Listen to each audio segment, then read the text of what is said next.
The moon might look like a lifeless rock, but what if it's not even solid? The hollow moon theory suggests that our lunar neighbour is actually hollow, or even an ancient alien structure.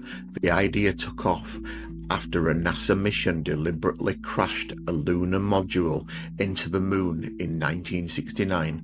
The result, seismic data, suggested the moon rang like a bell for over an hour. Cue the conspiracies.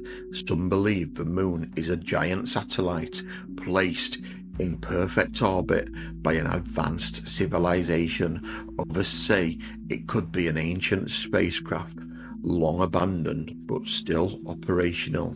Strange sounds, unexpected lights, and structures seen in old photos only to add the mystery.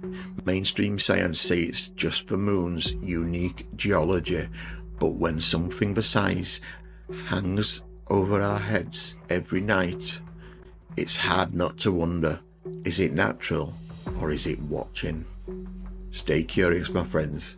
Shane, out.